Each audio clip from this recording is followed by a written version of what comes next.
Bismillahirrahmanirrahim. Assalamualaikum warahmatullahi wabarakatuh. Alhamdulillah. Wassalatu wassalamu ala rasulillah.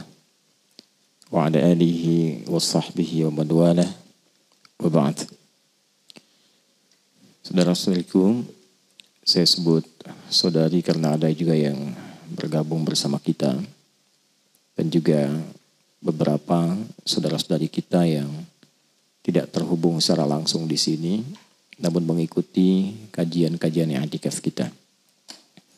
Kita awali dengan bersyukur pada Allah Subhanahu wa taala. Kita masih diberikan kesempatan untuk menunaikan ibadah siyam sampai hari ke-25 ini. Semoga seluruh ibadah yang telah kita tunaikan diterima oleh Allah Subhanahu wa taala.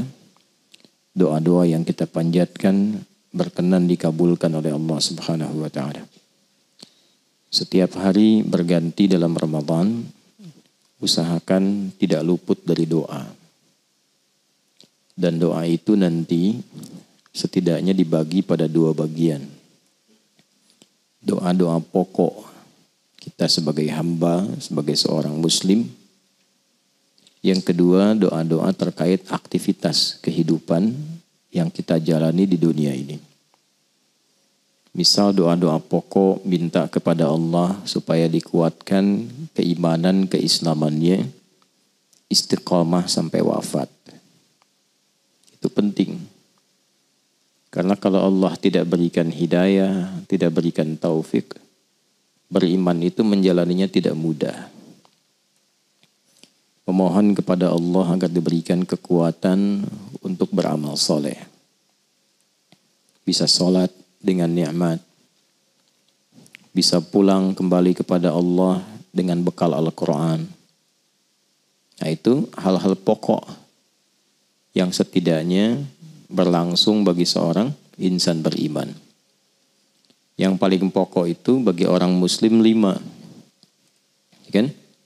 Yang dikenal dengan pokok-pokok keislaman. Pilarnya kan 5 rukun Islam. 1 apa? Syahadatain. 2, sholat. 3, zakat. 4, puasa. 5, haji termasuk umrah di dalamnya. Nah, coba dicek. Pernah nggak setiap hari minta dikuatkan yang 5 ini? Syahadat kalau tidak minta dikuatkan, itu gangguannya tajam. Dan setan itu tahu bagaimana menggoda setiap manusia karena tahu karakternya. Setiap orang digodanya akan beda-beda walaupun tujuannya sama, bermaksiat. Godaan bagi penuntut ilmu dengan penuntut harta dan penuntut kedudukan itu beda. Tidak sama. Boleh jadi nanti diarahkan kepada kemusyrikan. Kan itu bertentangan dengan syahadat. Betapa banyak orang pengen punya kedudukan, datang kepada tempat-tempat dan orang-orang yang mengarahkan kepada hal-hal yang dimurkai oleh Allah. Bukan sekedar salah. Dan berpotensi syirik di dalamnya. Misal. Kemudian sholat. Dari sekian menu sholat yang ada, berapa banyak yang sudah kita optimalkan? Jangan sampai meninggal dunia ada satu bagian sholat yang belum pernah ditunaikan. Ya. Kalau yang fardu kan pokok. Alhamdulillah dikuatkan, diberi kesempatan menunaikan sholat fardu. Minta supaya berjamaah, minta supaya bisa diberi kekuatan ke masjid. Gitu ya. Yang sunnah selama hidup dicatat kalau bisa tuh. Nanti di checklist. Zakat. Oh, sudah pernah berzakat belum? Belum. Doa minta supaya selama hidup bisa berzakat. Walaupun sekali, 2 kali, karena itu kan pokok bagi seorang muslim. Ya. Jadi menerjemahkannya, berzakat bagi yang sudah wajib atau mampu berzakat. Balik pengertiannya, harus mampu zakat selama hidup. Harus itu maksudnya memotivasi diri supaya kita bisa untuk berzakat. Ya, puasa minta diberi kekuatan. Haji juga sama. Kan definisi standarnya haji bagi yang mampu. Tapi definisi bagi seorang muslim ya, dalam tanda petik muslim yang ingin mewujudkan rukun-rukunnya adalah berusaha mampu haji selama hidup. Terserah nanti bagaimana Allah memberikan keputusannya. Yang penting kita berusaha dulu. Sehingga ketika dihisab itu ringan. Itu yang pokok. Selebihnya doa-doa terkait dengan aktivitas duniawi kita yang diniatkan sebagai ibadah. Ya, kalau belajar minta dikuatkan ilmu. Kalau bekerja minta dijaga oleh Allah, diluaskan rezekinya, disifati dengan halal dan membahagiakan. Kalau punya kedudukan minta dijaga oleh Allah supaya jadi maqaman mahmuda. Kedudukan yang memuliakan dan dimuliakan. Kadang-kadang kan dimuliakan tapi tak mampu memuliakan. Orang hormat tapi tak mampu memberikan kehormatan kepada orang lain. Sombong, ria, ya kan? Itu dimuliakan tapi tak mampu memuliakan. Nah, ada lagi yang kebalikannya, memuliakan tapi tidak dimuliakan. Orangnya baik, membuat kedudukan yang baik-baik. Tapi dalam saat yang bersamaan memang fitrahnya boleh jadi ada yang tidak senang. Ya kan? Nah, tapi dengan cara-cara yang tidak elok. Minta supaya Allah turunkan milladunka sultanan nasira. Dan pertolongan terbaik. Nah, itu yang kita isi selama Ramadan. Apalagi i'tikaf. Ya, minta kepada Allah kekuatan ibadah, kekuatan menikmati tarawih, kekuatan beramal saleh saat yang bersamaan. Minta kekuatan supaya diberikan cahaya dalam belajar, menuntut ilmu, cahaya dalam bekerja, cahaya di keluarga. Dioptimalkan. Di kesempatan ini, kita akan sedikit dulu belajar topik yang berbeda sedikit saja untuk memberikan pencerahan terkait dengan satu momen yang istimewa yang hanya terjadi di bulan Ramadan, yaitu di satu dari sekian malamnya. Dikenal dengan Lailatul Qadar, malam Al-Qadar. Ini penting kita bahas karena ada beberapa redaksi hadis juga yang memberikan motivasi kepada kita untuk tidak putus berburu malam Al-Qadar ini sampai ujung Ramadan. Bahkan ada yang spesifik meminta di 10 hari terakhir, kan? Sini.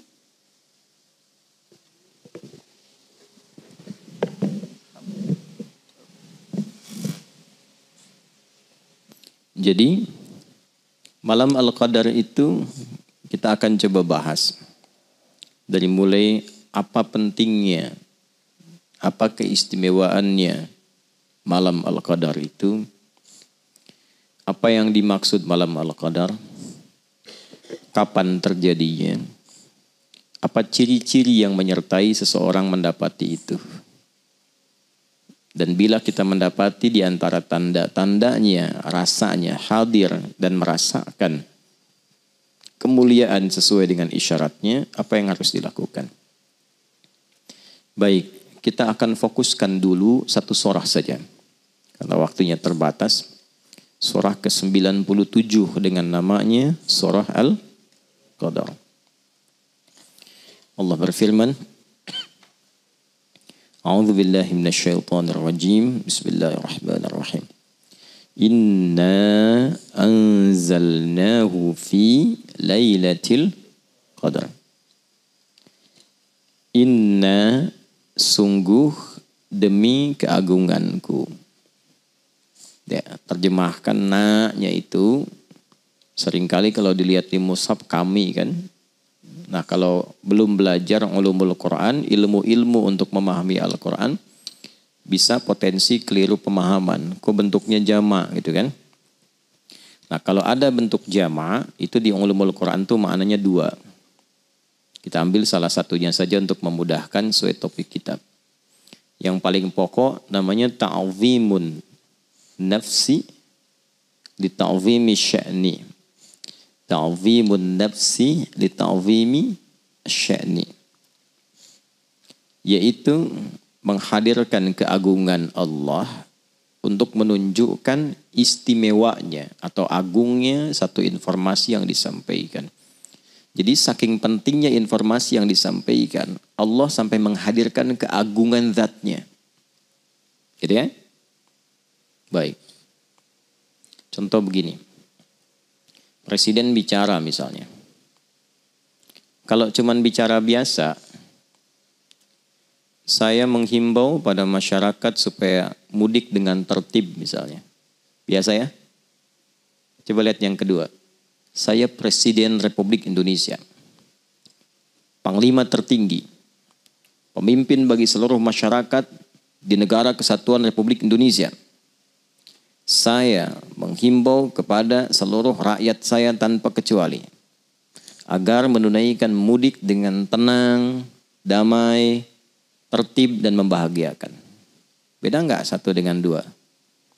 Ya kan? Ketika membawa kedudukan, membawa keistimewaan, keagungan, maka kesannya beda kan? Nah, jika ditemukan dalam Al-Quran, inna nahnu, yang menunjukkan satu informasi, ini menunjukkan informasi yang disampaikan tidak biasa. Pasti istimewa, agung sifatnya, karena di situ Allah menghadirkan keagungan dirinya untuk menunjukkan pentingnya informasi yang disampaikan. Nah, kalau kita tahu ilmunya begitu, cara baca Quran kita akan berbeda. Pasti perhatiannya lebih tinggi. Ayat-ayat semuanya penting. Tapi ketika menemukan itu, kita merasa ini ada sesuatu yang istimewa, yang beda dari biasanya. Baik. Inna anzalnahu fi lailatul qadar. Demi keagunganku, aku turunkan Al-Quran itu di malam Al-Qadar. Jadi di sini ada dua peristiwa penting.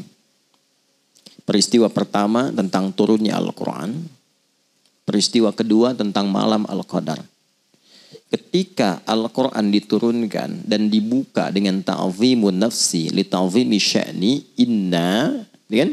Ini memberikan kesan bahwa Al-Quran itu istimewa, agung. Saking agungnya Allah menghadirkan pembuka dengan keagungan zatnya. Jelas ya?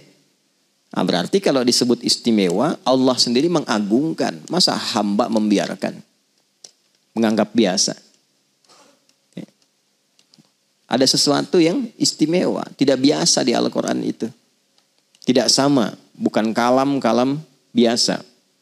Bukan kalam makhluk, kalamullah.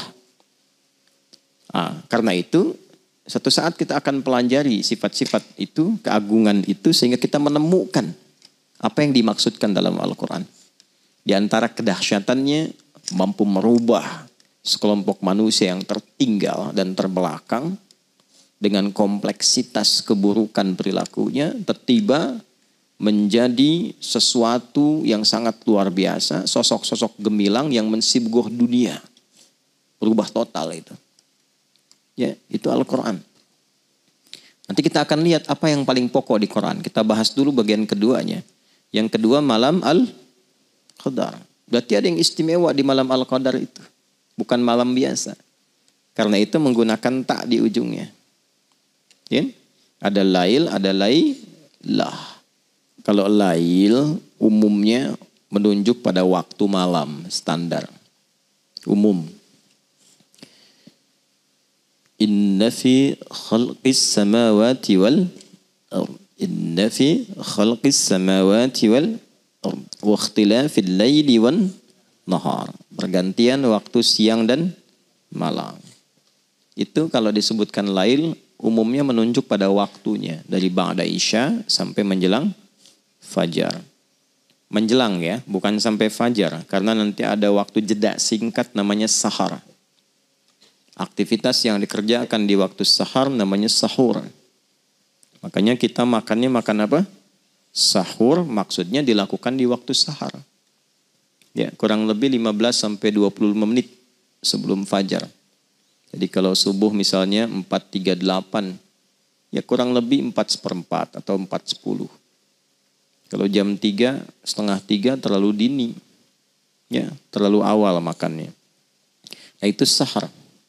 Jadi dari mulai malam ba'da isya itu sampai menjelang fajar. Nah, bahasanya menjelang fajar. Itu lail namanya.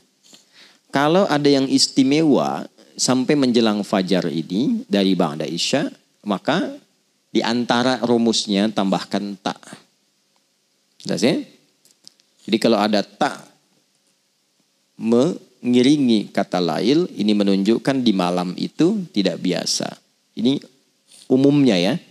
Walau nanti dalam beberapa keterangan tergantung konteks bisa berbeda. Tapi umumnya teorinya begitu. Kalau ada ta bersamaan dengan lail, maka ta itu menunjukkan sifat yang tidak sama dari waktu-waktu malam yang biasa. Setiap malam bisa tahajud gak? Bisa. Karena itu saat menyebutkan sholat malam itu pakai lail, bukan lailah. Coba Quran surah 17 ayat ke-79. Wa minal laili fatahajjad bih. Bukan wa minal lailah. Artinya setiap malam ada potensi untuk tahajud. Ya. Tapi kalau ada satu malam yang istimewa yang tidak sama dengan malam-malam lainnya, maka salah satunya tambahkan ta pada kata lail itu menunjuk pada sifat. Karena itu ayatnya berbunyi inna anzalnahu fi lailatil qadar. Baik. Lailah ya, bukan lail kan? Nah, apa istimewanya malam Al-Qadar itu? Kita ambil keistimewaannya dulu. Ya. Satu, ini langsung keterangan Qur'annya. Wa ma adraka ma lailatul qadar. Ini indah sekali nih ya. Kita dibikin penasaran dulu supaya memotivasi kita untuk memburu malam itu. Tahu nggak kata Allah keistimewaan malam Al-Qadar itu?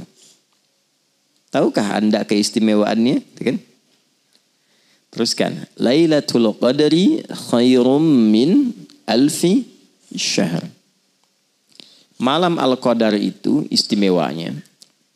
Seluruh amal soleh yang dikerjakan membersamai malam itu nilainya dilipat gandakan lebih dari 1000 bulan. Dilipat gandakan, ingat, lebih dari, karena redaksi Qur'annya berbunyi khairum min. Lebih dari. Jadi tidak pas 1000 bulan.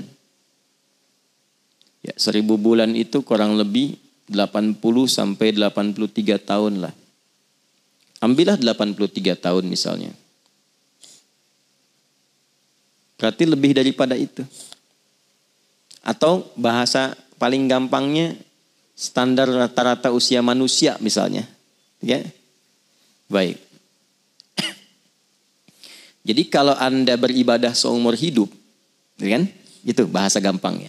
Kalau Anda beribadah seumur hidup, lalu dibandingkan dengan beribadah bersamaan di malam ini, malam Al-Qadar, itu lebih bagus di malam ini nilainya, lebih banyak di malam ini. Lebih dari apa yang pernah dikerjakan selama hidup. Ya, dalam satu amalan ya. Misal selama hidup tiap malam tahajud tuh, ya kan?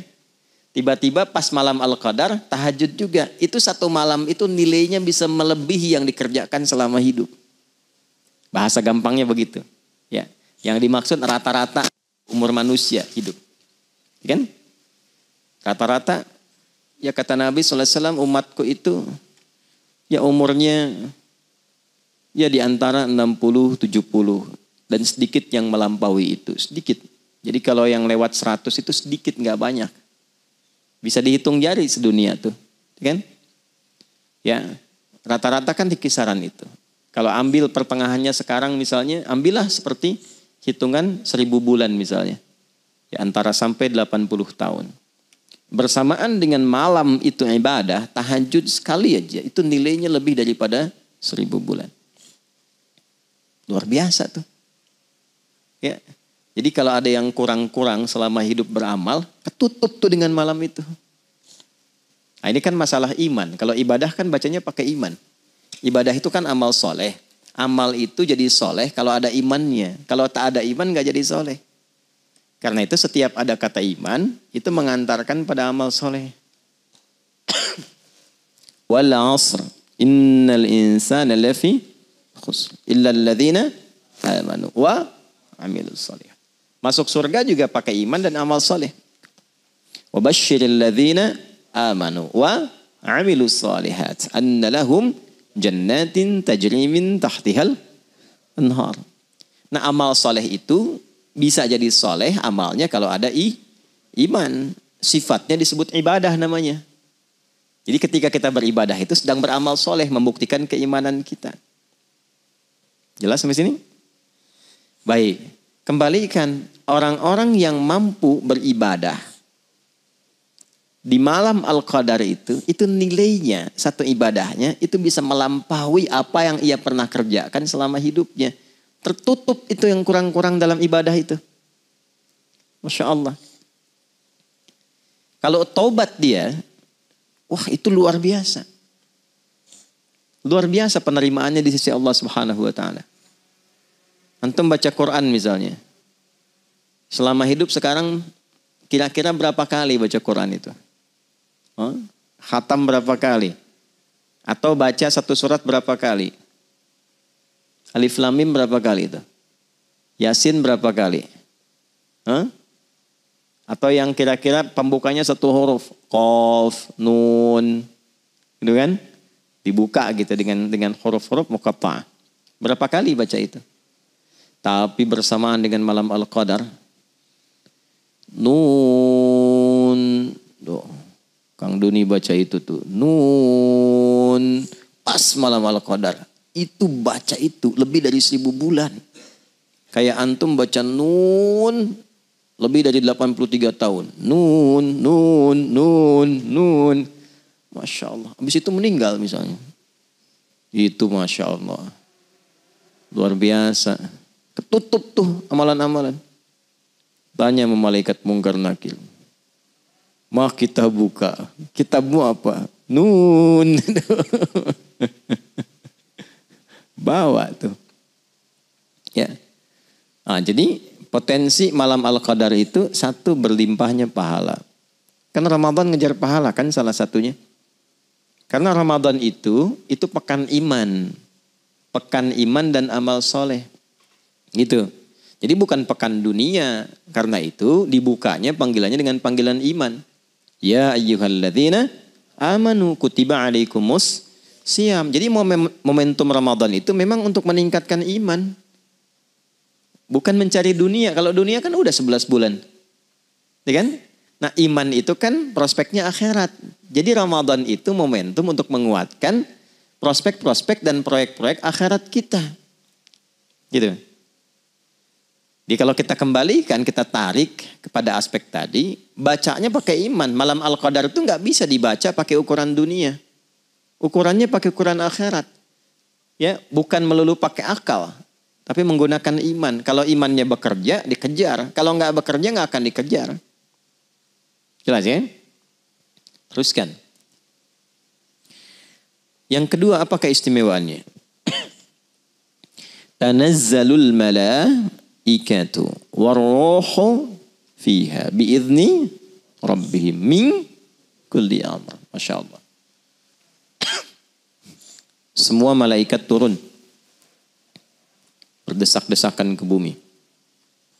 Ini asal kalimatnya tatanazzalu. Itu asalnya. Tapi ada dalam balaghah itu, kalau ingin menunjukkan sesuatu yang berlangsung cepat dan banyak, masif, cepat, masif, itu hilangkan salah satu taknya di depannya.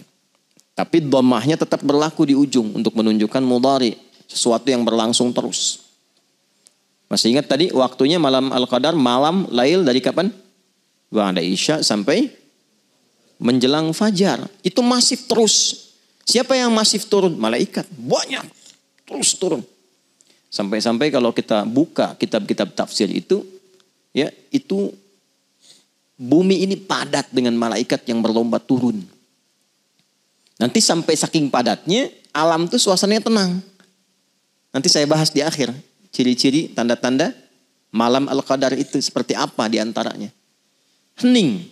Ya. Jadi kalau saya hadirkan bejana gelas misalnya. Saya isi 1-2 kelereng. Lalu saya goncangkan begini, digoyang-goyang. Bunyi nggak? Bunyi kan? Kayak lato-lato kan? Tak gitu kan? Tapi kalau saya penuhi sampai padat itu isinya. Sampai padat. Goyang begini, digoyang. Bunyi nggak? Hening. Disimpan aja hening. Itu saking padat ya bumi dengan malaikat yang banyak turun. Suasananya berbeda. Oke? Nah, yang kita bahas keistimewaannya dulu. Nanti ini masuk kepada cirinya. Keistimewaannya apa? Sampai-sampai malaikat Jibril pun yang tugas pokoknya menurunkan wahyu. Ya. Terakhir kepada Nabi Muhammad sallallahu alaihi wasallam di malam itu khusus ikut turun. Ya kan? Ikut turun, mimpin malaikat. Kan Rohul Amin itu pemimpin para malaikat. Turun, dipimpin malaikat semua turun. Dengan izin Allah, biizni rabbihim. Min kulli amr. Allahu Akbar. Itu maknanya umum sekali. Diizinkan oleh Allah untuk menyertai segala perkara yang baik-baik. Artinya apa? Kalau ada yang sholat, tuh malaikat ikut sholat. Kalau ada yang zikir, ikut zikir. Kapan lagi antum sholat diikuti oleh semua malaikat pengen ikut sholat. Makanya kalau ketinggalan semalam aja ruginya banyak. Baca Quran diikuti. Zikir diikuti. Banyak turun. Oke? Nah, apa dampak paling spesifiknya bagi setiap insan itu? Terkait dengan doa dan taubat. Jadi kalau doa yang biasa ngaminkan mungkin 1-2 malaikat yang menyertai. Ini banyak malaikat. Ya, berdoa amin. Umar, mana Umar? Doa. Umar doa. Amin. Hasan doa. Amin. Ya. Wajri doa. Amin. Tuh. Itu aminnya bukan 1, 2, 3 tuh. Amin. Cuman kan goib. Kalau goib gak kedengeran. Kalau kedengeran bubar antum. Amin. Ya kan bubar. Siapa nih? Lihat sayap begini. Siapa? Israel. Oh. Ya. Gitu. Nah itu sekali lagi perkaranya iman. Ya. Jadi jangan pakai akal. Pakai iman. Karena akal terbatas. Ingat akal itu sama kayak mata. Sama kayak telinga. Perangkat yang ada pada manusia, perangkat fisikal. Mata terbatas tidak? Terbatas, semakin jauh semakin gak kelihatan. Semut itu kalau dekat terlihat jelas, merayap makin jauh gak nampak. Bukan semutnya gak ada, pandangan kitanya yang terbatas. Gajah gimana? Sama. Semakin jauh semakin gak kelihatan, gajahnya tetap segitu. Mata kitanya yang terbatas. Pendengaran juga begitu. Semakin jauh semakin tak terdengar. Ya kan? Antara 20 sampai 20 ribu kan hertznya. Di bawah itu sulit terdengar. Di atas itu bising. Bahkan bisa menyakiti. Ya, bukan salah bunyinya. Kemampuan kita memang terbatas. Gitu. Jadi kalau pendengaran terbatas. Penglihatan terbatas. Kenapa akalnya gak mau terbatas? Bukan gak masuk akal. Karena ilmu belum cukup. Belum masuk tuh informasi ke dalam akal sehingga belum bisa nyerna. Kalau sudah ada infonya gampang dilogikakan. Tapi karena belum ada ilmu jadi terbatas. Itu maksudnya. Jadi jangan semua tuh pengen sesuai dengan kehendak kita. Ini gak masuk akal. Di akal ente karena ilmunya terbatas. Bagi yang lain sudah masuk akal. Rumusnya apa supaya cepat bisa dipahami oleh akal? Kalau ada akal terbatas memahami, pahami oleh iman dulu. Nanti iman akan membimbing akal dengan hikmah. Hikmah itu yang menjadikan akal paham. Itu rumusnya. Dan itu di Quran sudah ada. Makanya kalau orang dapat hikmah itu dapat anugerah yang banyak. Surat apa? Al-Baqarah. Ayat berapa? 269. Yu'til hikmata may yasha' wa may yu'tal hikmata faqad utiya khairan katsira. Terus? Wa ma yadzakkaru illa. Tuh, kalau sudah dapat hikmah langsung jadi ulul albab.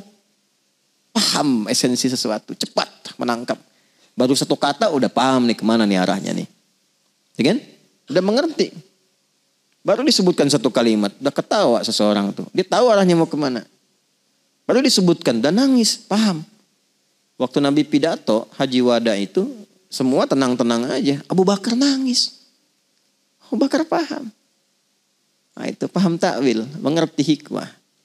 Beliau nangis karena tahu kalau Nabi pidato sudah begini, tugas berakhir. Kalau berakhir berarti akan meninggal. Gitu. Nah, jadi kalau mengerti hikmah itu dalam. Balik lagi, ya malaikat itu datang banyak. Doa dikabulkan. Makanya manfaatkan setiap malam berdoa. Yang sulit-sulit itu malam itu tiap malam. Yang kita rasakan mungkin ada kesulitan menghafal, kesulitan memahami, kesulitan dalam pekerjaan. Ya, bayangkan, hadirkan. Minta sama Allah. Mungkin Allah tetapkan di malam itu dikabulkan supaya kita terus bersemangat ibadahnya. Hikmahnya buat kita juga. Jadi makin rajin ibadah. Kalau nggak percaya silahkan cek proyeknya misalnya. Ya, ilmu macam-macam deh. Mintalah, tapi harus tulus karena kan perkara iman. Kalau iman kan babnya ikhlas. Ya kan? Kalau iman babnya ikhlas, semakin kita minta, semakin tulus, semakin baik, semakin cepat dijawab. Gitu. Kemudian apalagi malaikat kalau sudah menyertai itu peluang memohonkan ampunan kepada Allah dari dosa hamba. Bagi yang minta ampun. Nah, karena itu apa yang harus dilakukan? Banyak istighfar. Maka Nabi mengajarkan kan doa kepada Sayyidah Aisyah radhiyallahu taala anha. Kalau sudah terasakan itu, kayaknya feelingnya beda nih dari malam-malam yang lain nih. Beda nih. Sampai ada yang mengatakan para ulama setiap orang itu nanti ada feeling yang sama, ada feeling-feeling yang spesifik tuh. Sebagai anugerah dari Allah. Nah kalau udah dapat feelingnya seperti itu, apa yang harus dilakukan? Nabi mengajarkan satu doa. Itu ditalkinkan langsung dari lisan Nabi pada Sayyidah Aisyah radhiyallahu taala anha. Allahumma innaka afuwun tuhibbul afwa fa'fu anni. Allahumma innaka afuwun karim tuhibbul afwa fa'fu anna. Minta. Ingat-ingat koreksi tiap malam itu. Itu dahsyat itu. Nah, nanti hasilnya kita akan lihat di parameter keberhasilannya setelah itu. Nah, jadi kalau ditanyakan apa istimewanya malam Al-Qadar itu, maka Al-Quran pertama mendefinisikan tentang manfaat-manfaat yang terkait dengan proyek akhirat kita. Itu yang terbesar. Jadi kalau nanam saham, jangan cuma dunia, tanam buat akhirat karena itu tempat pulang. Kalau di sini kan tempat apa? Tempat berdinas, membawa misi. Di sini itu kita sedang beraktivitas, membawa misi, berdinas. Setelah itu pulang. Kan tiap hari kelihatan, terdengar, baca berita. Ya, ini si fulan sudah meninggal dunia. Itu kan bahasa meninggal dunia kan sederhana. Tugasnya selesai, pulang. Macam-macam. Ya, tergantung batas ajal. Nanti ada yang masih kecil. Ya kan? Ada yang remaja, ada yang dewasa, ada yang banyak diberikan. Batas waktu sesuai maslahat hidupnya. Ujungnya pulang. Gitu. Ujungnya apa? Pulang. Nah, jadi kalau kita bisa spesifik demikian, itu insya Allah akan selamat. Ya. Jadi itulah diantara kemuliaan malam Al-Qadar. Yang hal pertama disadarkan oleh Allah kepada kita, ingat akhirat itu. Itu maksudnya. Jadi keistimewaan pertama yang menghadirkan banyaknya pahala, terkabul doa, diampuni dosa, itu kan rata-rata proyek dan prospek akhirat kan. Intinya membangun kesadaran. Ingat ya, kalian satu saat akan pulang. Kalian akan meninggal dunia. Dunia itu tempat berusaha, pasti pulang. Jangan sampai saat pulang tak punya bekal. Itu maksudnya. Dan aku sayang, kata Allah begitu tuh. Akulah Rahman, kata Allah. Akulah Rahim. Saking sayangnya Allah, Allah tahu nih. Yang selama hidup beribadah itu, walaupun terasa banyak, belum tentu kan diterima semuanya. Cuman bersyukurnya kita, Allah punya sifat asyakur. Yang menerima walaupun sedikit. Itu kan? Itu baca Quran 1 juz. Berapa yang diterima oleh Allah? Ya, alhamdulillah kita masih bisa baca Quran itu bersyukur diberi taufik. Yang diterima pun alhamdulillah. Kalau bukan rahmat Allah, sulit mengandalkan amal soleh. Sulit. Coba dari sekian amal itu. Salat maghrib berapa rakaat? 3. Yang bisa ikhlas di rakaatnya berapa dari 3 itu? Hah? Gitu. Itu kalau bukan rahmat Allah, sulit.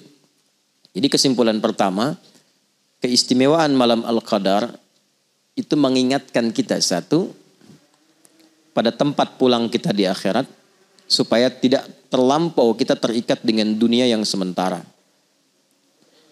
Yang kedua, untuk itulah Allah dengan sifat kasih dan sayangnya menghadirkan banyak peluang-peluang prospek akhirat, investasi-investasi akhirat yang mampu meringankan hisab kita saat kembali dan menempatkan kita di surga dengan rahmatnya.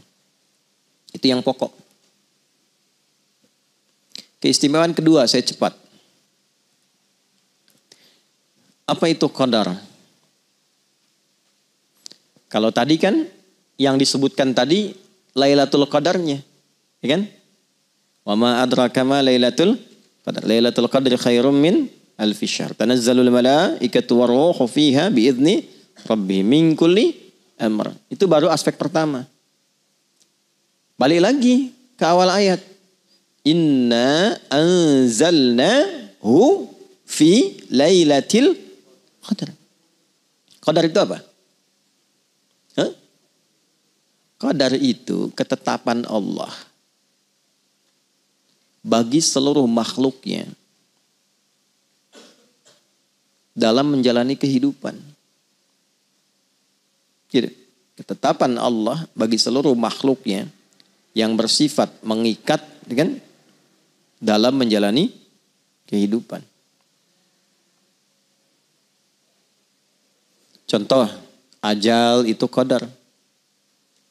Rizki itu qadar Allah. Karena itu Allah tetapkan lalu diberi petunjuk untuk menjalaninya. Kan kita baca dalam setiap witir. Sabbihisma rabbikal a'la. Alladhi khalaqa fasawwa. Walladhi qaddara. Kemudian fahada. Kita memuji Allah, terima kasih Allah. Engkau Tuhan yang paling agung, yang paling istimewa, satu-satunya Tuhan yang dipertuhankan, disembah. Yang telah mencipta lalu menyempurnakan ciptaan. Lalu menentukan kadar kehidupannya dengan sempurna. Dan diberi petunjuk bagaimana menggunakannya. Gitu. Jadi malam Al-Qadar itu adalah malam saat Allah menetapkan semua yang terkait dengan kehidupan makhluk. Kita tarik, kitalah manusia saja. Di situ di malam itu, aturan hidup kita. Awal sampai akhir. Mengikat sifatnya pada setiap personal kita. Kapan mulai berkehidupan, kapan wafat, berapa rizkinya, dan seterusnya. Di malam itu. Nah, kan Allah berjanji kan, kita kan gak tahu kan. Ya, bagaimana kadar kita kan. Yang diperintahkan oleh Allah menjalani hidup, kadarnya sudah diatur. Ya kan? Rizkinya sudah ada kan. Yang diperintahkan apa? Berikhtiar supaya dapat rizki itu selama hidup. Rizkinya sudah ada. Ya kan? Ajalnya sudah ditetapkan kan. Cuman gak dikasih tahu kapan pulang kan. Yang diminta apa? Jalani aja sampai ajal datang. Tapi kalau kita nggak tahu petunjuk bagaimana menjalaninya, rusak misinya. Coba bayangkan. Ingat ya, ajal sudah saya atur ya, misal. Ajal sudah diatur ya, nanti pada waktunya kamu meninggal, jalani aja. Tapi nggak dikasih tahu gimana cara menjalaninya. Hah? Manfaat gak hidupnya? Belum tentu. Bisa bingung, linglung. Rizki sudah saya atur ya. Kalian tinggal cari aja. Udah saya tebarkan sampai kalian meninggal. Tapi nggak dijelaskan bagaimana mencarinya. Bisa salah kan? Karena itulah Allah turunkan petunjuk yang memberikan bimbingan kepada kita. Bagaimana kita bisa menjalani kadar kehidupan itu dengan cara yang benar. Kalau menjemput rizki bagaimana caranya. Menjalani hidup bagaimana caranya. Sendirian bagaimana. Kalau berumah tangga bagaimana. Jadi suami seperti apa, jadi istri bagaimana, jadi ayah seperti apa, jadi anak bagaimana, punya kedudukan seperti apa, cari ilmu bagaimana. Itu selama hidup berkehidupan aturannya dijelaskan oleh Allah berupa pedoman. Diberikan sebagai petunjuk. Dalam bahasa Arab atau bahkan bahasa Al-Quran, petunjuk yang menyertai kita secara lengkap dalam menjalani sebuah kegiatan, bahkan seluruh kegiatan yang kita lakukan sampai berakhir, itu hudan namanya. Apa namanya? Hudan. Ya. Dan Al-Quran itu disebut dengan hudan. Al-Baqarah ayat 185. Syahrul Ramadan alladzi unzila fihil Quran. Teruskan. Hudal linnas. Tuh. Jadi isi Quran itu bukan sekedar bacaan. Tapi di dalamnya pedoman semua aspek kehidupan kita dalam menjalani qadar Allah Subhanahu wa taala. Dari sejak mulai dilahirkan sampai wafat. Karena itu kalau kita baca Quran, kita akan temukan jalan hidup kita ada di situ. Iya. Dari alam kandungan. Di mana ada kitab di muka bumi ini yang menjelaskan secara detil perjalanan hidup manusia. Dari dikandung sampai wafat, sampai setelah wafat kemana. Coba cek. Saya selalu katakan itu. Karena memang Quran itu bukan kalam manusia. Ya. Kan manusia itu terbatas. Udah saya bilang dari awal, manusia itu terbatas. Kalau nggak tahu, nggak akan mungkin ditampilkan. Ini menunjukkan apa? Quran itu benar firman Allah. Islam itu agama yang benar. Karena cuma Tuhan yang benar yang bisa menerangkan kehidupan kita. Gitu. Gimana Nabi Muhammad SAW, Rasul mulia, tapi kan tinggal di tempat yang ya tidak ideal dalam konteks kehidupan manusia. Ya jauh dari Romawi, Persia, peradabannya. Nggak pernah belajar, nggak pernah sekolah, nggak pernah ada guru. Bisa menyampaikan informasi yang sangat detil. Sifatnya abadi, lengkap, awal sampai akhir. Ini menunjukkan Quran benar, ini menunjukkan Islam itu agama yang benar. Kita mesti yakin sebagai mukmin itu. Itu aja cara memahaminya. Kalau akalnya masih berfungsi dengan baik, itu insya Allah bisa mencerna. Bisa mencerna. Tempatkan dulu deh secara objektif. Lalu komparasikan. Dengan jernih gitu berpikirnya itu. Gitu. Jangan langsung sentimen dulu misalnya. Ya, jangan langsung klaim dulu. Tempatkan dulu aja berpikir dengan cara yang benar. Itu diajak begitu oleh Quran tuh. Ya, afala tatafakkarun, afala tatadzakkarun, afala ta'qilun. Coba renungkan, coba konstruksikan, coba fikirkan. Ya. Bahkan Allah sendiri menegaskan, enggak dipaksa kok untuk berislam. Tapi kita diminta untuk memfungsikan anugerah akal untuk mencerna. La ikraha fid din, lakum dinukum waliyadin. Cuman di Quran tuh. Enggak ada paksaan untuk berislam. Ya. Enggak ada paksaan untuk ibadah, cuman dihisab. Gitu kan? Ya, indah ya bahasanya. Enggak dipaksa kok. Jadi kalau kita menyimpulkan kembali, maka Al-Quran itu istimewa. Gitu. Agung. Karena itu saking agungnya Allah menghadirkan keagungan zatnya saat menyampaikan informasi diturunkannya Al-Quran. Itu bersamaan turunnya dengan ketetapan qadar. Jadi saat kita berkehidupan Allah sudah atur, aturannya pun turun saat bersamaan. Makanya diviralkan. Semua alam malaikat itu diviralkan. Kan diturunkan ke langit dunia dulu kan. Sebelum turun kepada Rasulullah secara detil. Nah itu dua fase. Fase pertama itu turunnya semua 30 juz. Agung. Viral tuh alam langit tuh. Ya. Sampai ke langit dunia dulu. Nah itu yang dimaksud anzala. Nanti baca di buku saya yang makna ayat puasa. Jadi kalau anzala ya, itu langsung sifatnya. Kan di ilmu sharaf begitu. Kalau af'ala dengan fa'ala kan beda. Kalau af'ala itu sifatnya langsung. Yang dimaksud turun sekaligus ke sama'id dunya. Sebagai pedoman berkehidupan. Jadi begitu ditetapkan hukum kehidupan. Dari mulai usia, dari mulai rizki segala rupa itu. Ya, itu bersamaan dengan itu turun petunjuk penggunaannya. Lengkap 30 juz.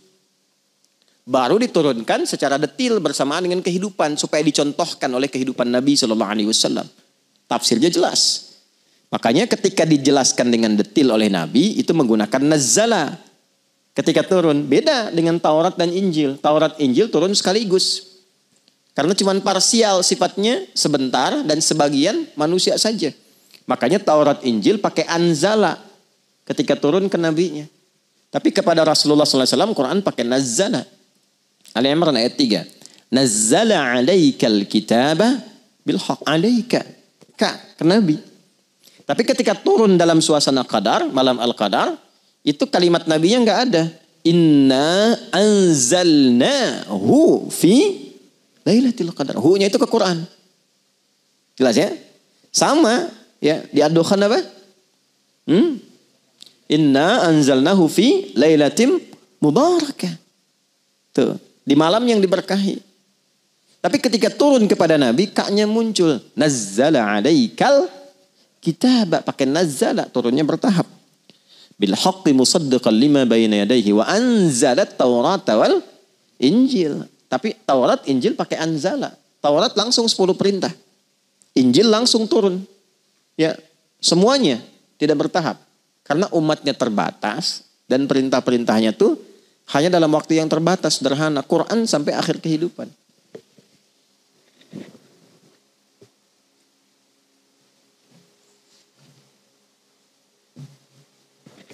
Ya, paham ya? Nah, karena itu kita mesti merasakan penting dan agungnya Al-Quran. Jadi bukan bacaan biasa.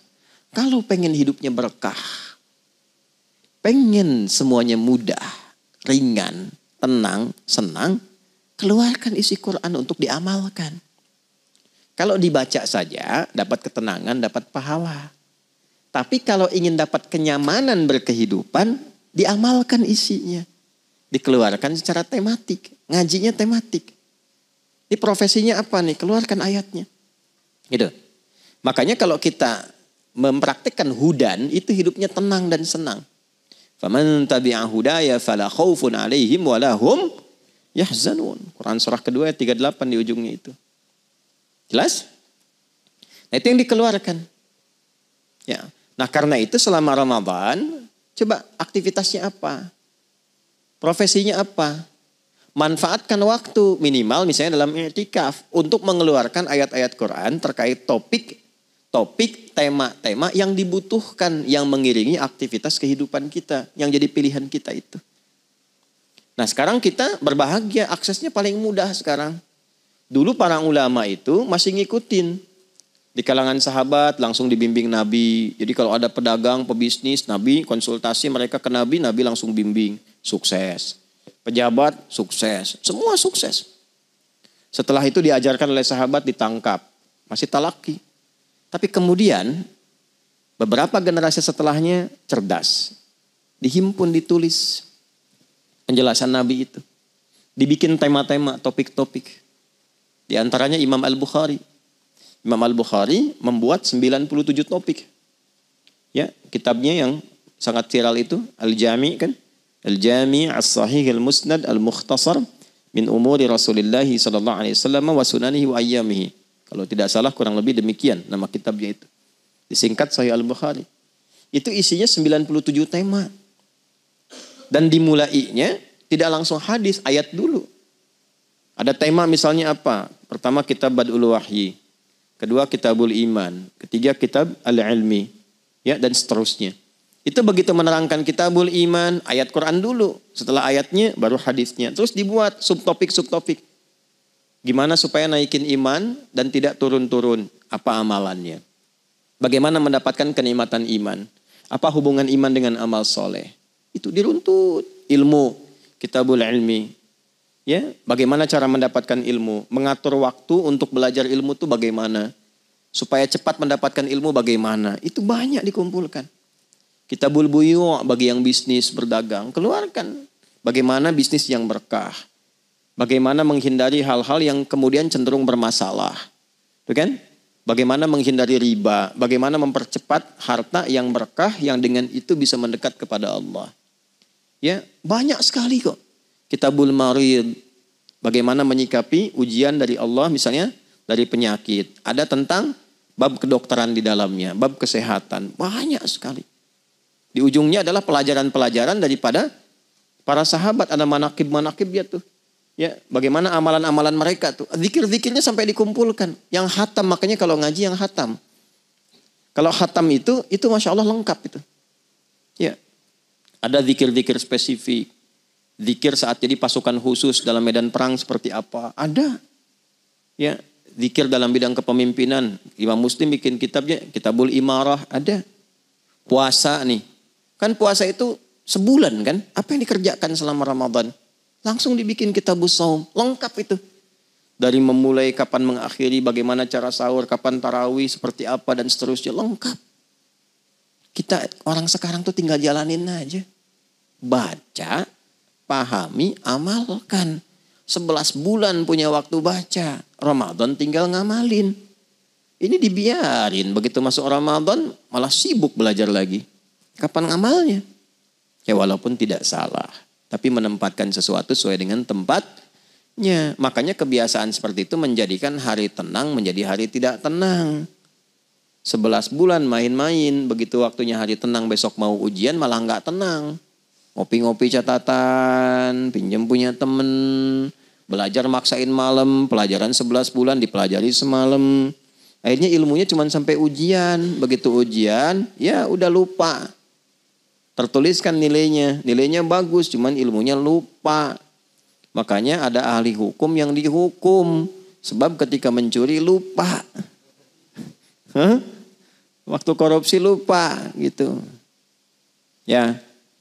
Kenapa jadi ke situ tuh? Nah, balik ya. Ya itulah malam Al-Qadar. Jadi malam Al-Qadar itu menjadikan interaksi kita dengan ibadah dan Quran semakin erat. Karena itu usahakan malam itu. Makanya kita kan hidupkan malamnya kan. Kita bangun lagi, bacain Quran lagi gitu kan. Nah salah satunya apa? Untuk mendapatkan kasih sayang Allah, penambahan pahala, ya, ketenangan kepada jiwa. Lebih daripada itu kita terbiasa interaksi dulu supaya besok-besok mau mengkaji Quran. Jelas ya? Ingat pondasinya iman ya. Kalau pakai iman cepat nangkapnya. Tapi kalau nggak pakai iman susah. Hudan itu padanannya iman. Nanti kalau sudah iman ketemu amal soleh jadi takwa. Iman, takwa, dan amal soleh disatukan di pembuka Al-Baqarah plus Qurannya. Dzalikal kitab. Kitab di situ Quran kan?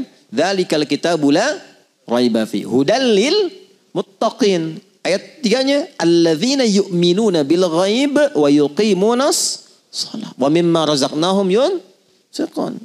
Masukin ke Ramadan latihan jadi takwa. Kan hudal lil muttaqin. Petunjuk bagi orang takwa. Ramadan kan berlatih menjadi takwa. La'allakum tattaqun. Makanya amalan-amalan takwa yang di Al-Baqarah itu kita kerjakan, kita perbanyak saat Ramadan. Gimana meningkatkan iman? Baca Quran, baca kan? Ningkatkan saat Ramadan. Wa yuqimunas shalah, salatnya makin banyak kan? Wa mimma razaqnahum yunfiqun, senang infak kan? Itu. Jadi Quran tuh kalau kita baca dengan benar, nyambung semua. Kan ya petunjuk hidup. Jelas ya? Nah kalau kita dapatkan itu semua, salam. Nah itu indikasi pertama. Keadaan kita lebih tenang. Damai, salam itu damai. Lebih tenang. Lebih bisa memahami esensi hidup. Lebih menikmati berkehidupan. Jadi dari sekian waktu dalam Ramadan itu ada satu waktu yang kayaknya kita merasa lebih enak gitu. Nah coba rasakan kalau hadir di satu malam suasananya lebih beda. Lebih enak. Lebih tenang gitu. Ya. Terus kalau ngelihat keluar juga kayaknya tenang gitu di luarnya itu. Tadi ngumpul malaikat. Nah kalau udah dapat lagi sesuatu yang istimewa yang Allah berikan. Itu kalau ketiduran tuh bisa dibangunin. Dan ke hati getarannya beda. Bangun. Coba deh kalau nggak percaya, perbanyak dulu amalan terus. Ini mungkin untuk tahun depan ya. Kalau hidup. Itu, kalau hidup